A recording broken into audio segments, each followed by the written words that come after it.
What's up, everybody? So quickly, I want to put this last video out for the day. We clearly have only one chance to keep our country going the right way. Now, for the past 20, 30, 40 friggin' years, longer than I've been alive, we have been going down.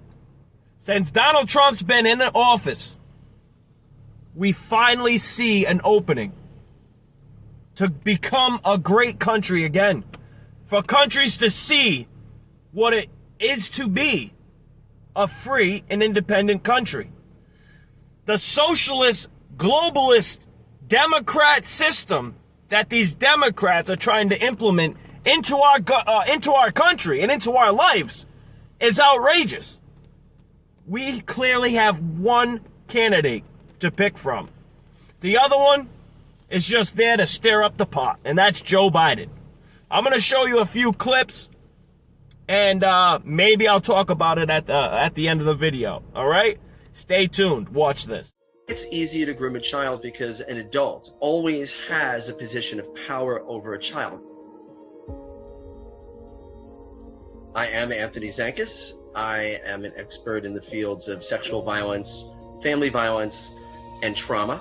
It's really hard to just look at somebody and say that person's a predator. What you have to do is look at the behaviors and listen to the things that they say. We met before. It's hard to forget those eyes. Look at those eyes. Look at them. Can I own with just alone? Very clear warning signs are adults who ignore children's boundaries when it comes to touching, kissing, holding, or tickling. They will engage in those behaviors with the child and continue them despite the fact that a child squirms away or pulls away or voices any sort of discomfort verbally or non-verbally. Most adults take those cues and realize, oh, they don't want to be hugged or tickled right now, and that's fine. Sex offenders and predators just plow right through it. Another is sexualizing a child by talking about dating or their bodies in a way that would not be appropriate for their age. How old are you, 17?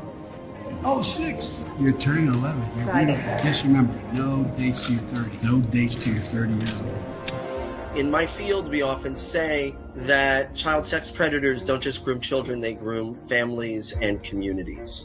Seeing these behaviors in an adult doesn't mean that adult is a predator or would ever harm a child. But what it does do is it sets that child up to grow up in a world where they view these violations of personal space as normal, and that's unacceptable.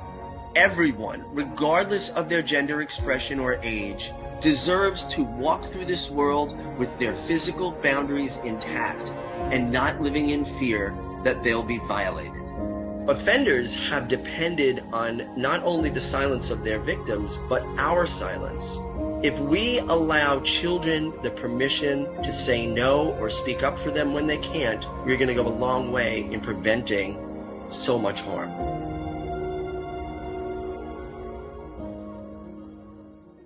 Yeah, those are all real incidences. And guess what? A lot of those people that he's touched and the people that he's touched when he was a senator actually tried to sue him and do legal processes to him. And guess what? He was saved. Why? Because he was actually a powerful senator. Why? Probably because he had a lot of dirt on everybody. And I'm sure that's what they do to each other in there. But now, back then he became VP. And there was so many complaints on the guy and actual videos. You don't have that on Donald Trump. The guy is a pedophile. The guy he tortures children. Maybe not physically, like beating them and all that kind of crap, but you know what he does? He touches them inappropriately. You can see women and children in those videos cringe and try to pull themselves away. But guess what? The guy was being nominated. It's a big deal. Now check this video out. This guy that made this video had a lot of crap coming his way for coming out with the truth. Watch this. It's gonna blow your mind. Now this is the ex-president of the United States of America, Obama, Joe Biden's boss.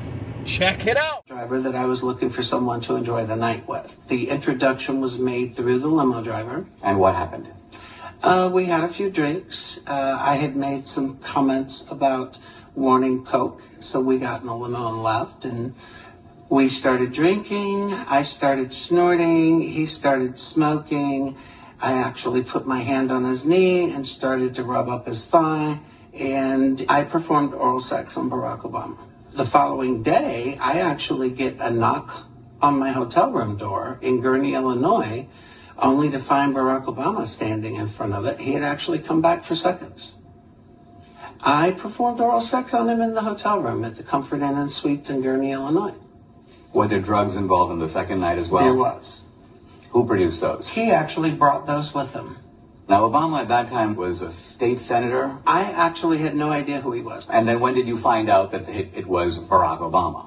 Watching the 2004 DNC convention. Thank you very much, everybody. God bless you. Thank you.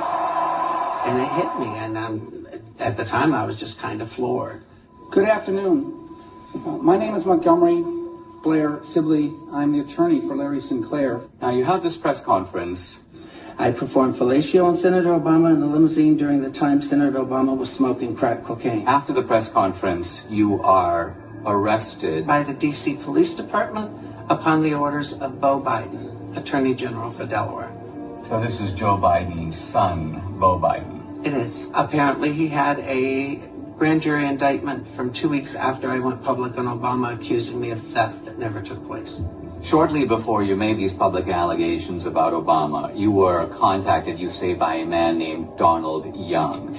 Donald Young was the choir director in Jeremiah Wright's church in Chicago. This is the church Obama attended? Exactly. And what did Donald Young tell you? That he, too, had intimate relations with Barack Obama and had for years, and that I needed to protect myself, that they were going to come after me. What happened to him? He was shot point blank in his apartment in Chicago. The murder was never solved? No, it wasn't. Oh yeah, Obama does like men. That's a fact. His wife, I can't tell you for 100% fact that she's a man. Or it's a man, I cannot tell you that. But does she look it? Yeah. She's gigantic. She's like twice the size of Obama. When she shakes a big man's hand, it feels small. That's what I heard from, not from the source, but from people that, you know how it goes down the line. It's like that phone game you used to play. But anyways, I got some more clips for you. Now, in regards to, is Joe Biden and Kamala Harris going to pack the court? Right? Now, he will not give the answer. He said that the voters do not deserve to know. And that's not a slip-up. That's obvious. Because he would have answered it at the debate. Just like he said Donald Trump won't denounce racism and white supremacists. He's done it a million times. He even denounced the Proud Boys, and they're not even the white supremacists. They're filled with Latinos and black community members and white people. You can go to their website and they tell you straight out, you cannot join if you have any racial tension with any other race. Check it out. I'm going to show you a clip that Donald Trump put out there, and just check it. And it's all true. They will not tell you anything until after the election. When Donald Trump is president, then Joe Biden will tell you. It's crazy. Should the Supreme Court be expanded? You know what, I think that, first of all, Joe's been very clear. Well, sir, don't the voters deserve to know? No, they don't. I'm not going to play his game. I am not, and I know you're going to be upset with my answer. No, they don't.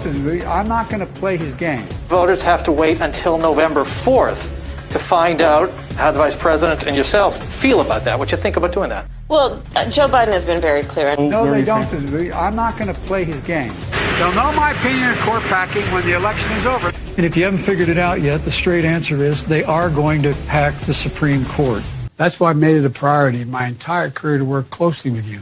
From the time I got to the Senate 180 years ago, as well as my tenure as vice president.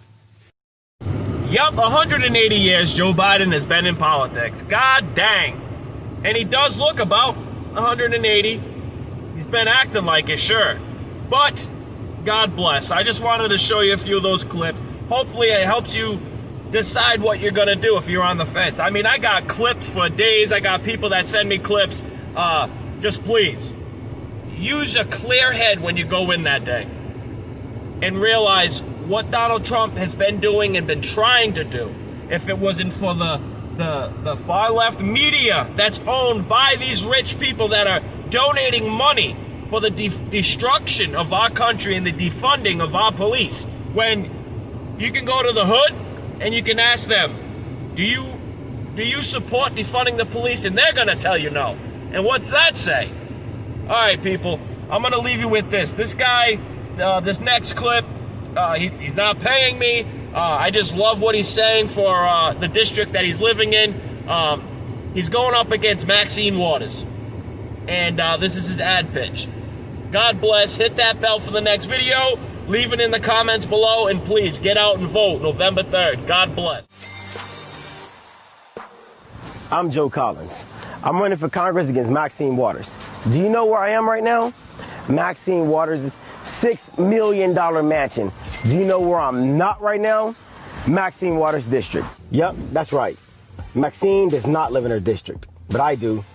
I was born right here in South LA, in a place Maxine refuses to live. Maxine Waters does not drink our water, she does not breathe our air, and while she sits here in her mansion, our district is in ruins. Let me show you.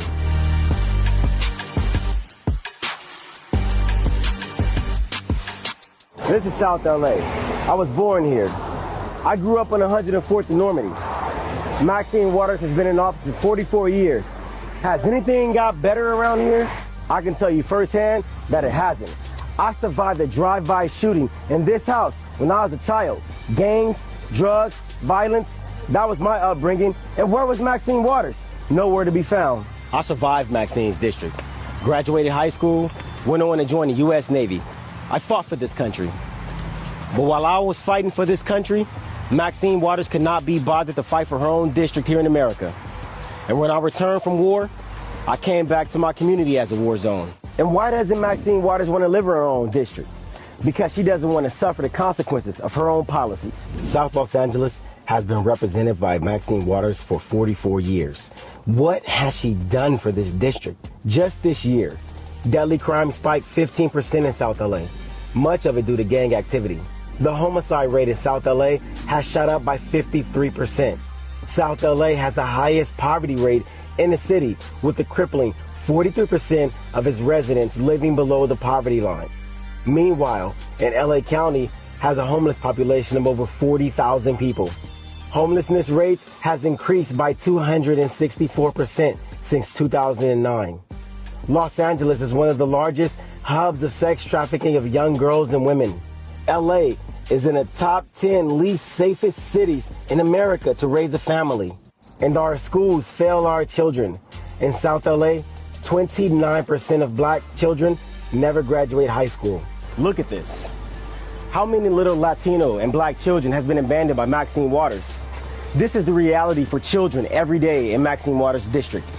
Maxine doesn't care about our district. She only cares about herself and using our tax dollars to buy mansions. When Maxine fails to lead, riots and violence surge in our streets. While our buildings and businesses burn, Maxine sits safe in her mansion, guarded by the same police she demonizes. Maxine has never had to deal with violence or riots in her neighborhood. That must be nice. But this is the way the rest of us lives. We need someone to represent us who lives here, who fights here, who wants to improve our way of life. Someone who understands we need safe streets and a strong economy. Our children should never have to grow up living in fear of being killed, like I did on this block. You send me to Washington, and I'll make sure our children never have to live in a war zone. Unlike Maxine Waters, I know the pain that crime, violence, gangs, homelessness does to our children. I was one of the kids left behind by Maxine Waters. I'm gonna fight for safety and dignity for South LA. The only question you need to ask is this. In the last 44 years, Where has Maxine Waters been? Our people deserve better. My name is Joe Collins. I'm a veteran, I'm a patriot, and I actually care about our lives in LA. LA deserves better. Let's retire Maxine Waters to her mansion. I'm Joe Collins, and I'm the man to do it.